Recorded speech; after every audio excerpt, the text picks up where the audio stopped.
আসসালামু আলাইকুম ভিউয়ার্স, আশা করি সবাই অনেক ভালো আছেন। আপনাদের দোয়ায় আলহামদুলিল্লাহ আমিও অনেক ভালো আছি। বাসার কাছ থেকে রিক্সায় উঠে গেছি আমিও ও আমার আম্মু।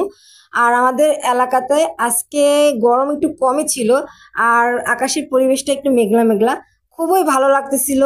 আর এই পরিবেশে বাহিরে রিক্সা নিয়ে ঘোরা ও ছোট কাজ ছিল, সেটা কমপ্লিট করলাম। মূলত উদ্দেশ্য ছিল আরআরপি শপিং মলে যাওয়ার, কারণ আমার ফোনের স্ক্রিন প্রোটেক্টর ফেটে গেছে, ওইটা চেঞ্জ করব। এবং মিথিলা আমার চাস্তো বোনের স্ক্রিন প্রোটেক্টর ফেটে গেছে, ওইটাও চেঞ্জ করব। চলে আসলাম আরআরপি সেন্টারের উপরে।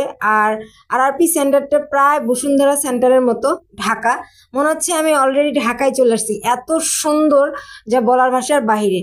তারপরে চলে আসলাম শাহ আলম মামার টেলিকম সেন্টারে। প্রথমে আমার গ্লাস পেপার লাগাই নিয়েছি, যেহেতু ভিডিও করব, একটা ভিডিও ছাড়াই লাগাইছি, পরেরটা ভিডিও করলাম। মামা খুব নিখুঁতভাবে কাজ করে মোবাইলের। তবে যাই হোক, এখান থেকে প্রোটেক্টর লাগাই নিয়ে টাকা সব কিছু পে করে চলে আসলাম নিচে। যেহেতু ঘুরতে আসছি, অবশ্যই কাজও করলাম, একটু খাবার না খেলে কি হয়। আরআরপি সেন্টারের নিচে ফুচকা ও বড়া চটপটি এগুলো বিক্রি করে ওখানে। এ দেখেন আরআরপি সেন্টারের সামনে, আমরা তো পিছন গেট দিয়ে ঢুকছিলাম, এটা সামনের গেট। সামনের গেটটা কিন্তু অনেক সুন্দর, অসম্ভব। চপ নিছি একটা, ডিমের চপ আর একটা ভুঁড়ির চপ, দুইটার একটা আমার কাছে পছন্দ হয় না, একদম বাজে। আমি ভিডিও করে খাচ্ছিলাম, মারে বলছি মা ভিডিওটা বন্ধ করো। মা আবার ভিডিও বন্ধ করতে যেয়ে তাকাই রয়েছে, কপাল।